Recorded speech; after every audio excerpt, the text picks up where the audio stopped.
Hello everyone, thanks for joining me today. In this video, we are going to talk about when DuckDB is the right choice for your data projects, and just as importantly, when it's not. Understanding these scenarios will help you make better decisions about your data stack and know exactly when to reach for DuckDB versus other database options. Let's start with the scenarios where DuckDB really shines. First, DuckDB is an excellent choice when you need a lightweight, embedded database. Unlike traditional databases that require separate server processes, configuration, and maintenance, DuckDB is serverless and runs directly within your application process. This makes it ideal for local analytics where you want to avoid the overhead of setting up and maintaining a database server. If you're working on your laptop and need to analyze data without any infrastructure setup, DuckDB is perfect. You don't need to worry about database administration, user management, or network configuration. Just include the library, and you're ready to go. DuckDB is also the right choice when you are primarily performing analytical queries, what we call OLAP workloads. If you're doing a lot of complex aggregations, filtering, and grouping over large data sets, DuckDB is specifically designed for this kind of work. It uses a columnar storage format that's optimized for analytical processing. Another scenario where DuckDB excels is when you're working directly with CSV, Parquet, or Arrow files. If you have data stored in these formats and want to query it without first loading it into a database, DuckDB is a fantastic option.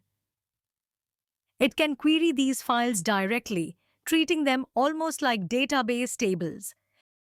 You can run SQL queries on your Parquet files without any import or conversion step. DuckDB is also a great choice when you're using pandas or polars for data science work. It integrates seamlessly with these Python data science libraries, letting you run SQL directly on data frames or efficiently move data between DuckDB and these frameworks.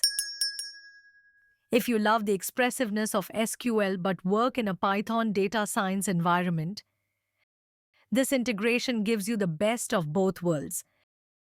You can use SQL for data transformation and filtering, where it excels, then switch to Python libraries for machine learning or visualization. DuckDB can even query pandas data frames in place without copying the data, which is a huge benefit for memory-intensive workflows. When you need high-speed query processing on large data, DuckDB should definitely be on your shortlist. It uses vectorized execution, which speeds up queries by processing data in chunks rather than row by row. This approach takes full advantage of modern CPU architectures and can be dramatically faster than traditional database query execution. DuckDB also automatically uses parallel processing to leverage multiple CPU cores. When you run a complex query, it will distribute the work across available cores, fully utilizing your hardware. These performance optimizations mean that queries that might take minutes in other systems can often complete in seconds with DuckDB.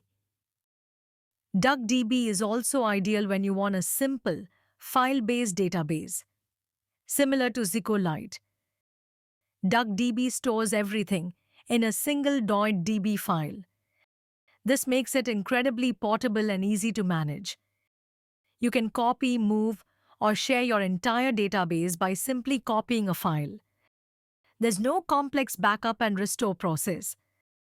This simplicity is perfect for projects where you want to avoid database complexity but still need analytical query performance.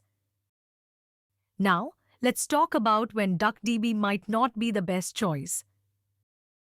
Understanding these limitations is just as important as knowing its strengths. First, DuckDB is not designed for OLTP or transactional workloads. If your application needs to handle high volumes of inserts, updates, and deletes, especially with many concurrent users, traditional databases like PostgreSQL or MySQL would be better choices. While DuckDB does support transactions, it lacks the sophisticated concurrency control and optimizations for write-heavy workloads that OLTP databases provide. It's built for analytical processing, not transaction processing. DuckDB is also not suitable when you need real-time streaming or event processing. It doesn't support real-time streaming like Apache Kafka or Apache Flink. DuckDB is best for batch processing rather than continuous data ingestion. If your use case involves processing events as they happen in real time or maintaining streaming analytics, you should look at dedicated streaming platforms instead. When high availability and replication are requirements, DuckDB falls short. It has no built-in clustering, replication, or failover mechanisms. It lacks the high availability features required for production-grade cloud databases. If your application needs to maintain uptime guarantees or requires automatic failover capabilities, you'll need a more robust database system with these features built in. DuckDB also isn't the right choice when you need massive scale-out or distributed computing. It runs on a single machine and does not scale across multiple nodes. While it's efficient and can handle surprisingly large data sets on a single computer, it's not suitable for big data workloads that require distributed storage and compute resources. For those scenarios, you'd want to look at distributed systems like Spark, Snowflake, or BigQuery. Finally, DuckDB isn't ideal when your workload requires frequent writes and updates. It's optimized for reads and batch writes, but not continuous updates. If your application is constantly updating records, especially in an environment with multiple concurrent users making changes, a traditional database would be more appropriate. Let me summarize when DuckDB makes sense and when to look elsewhere. Choose DuckDB when you need embedded analytics without server overhead, when you're doing primarily analytical queries, when working directly with data files, when integrating with data science libraries, when you need high-speed processing on a single machine, or when you want a simple file-based database. On the other hand, look to other database systems when you need OLTP capabilities for transaction processing, real-time streaming, high availability with replication, massive distributed scale, or when your workload involves frequent writes and updates.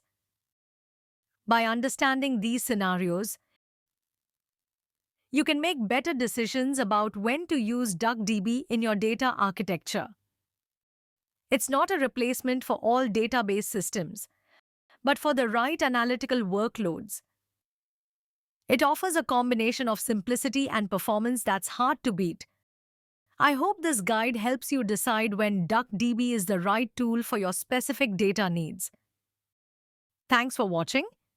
And if you have any questions about using DuckDB in your projects, feel free to leave them in the comments below.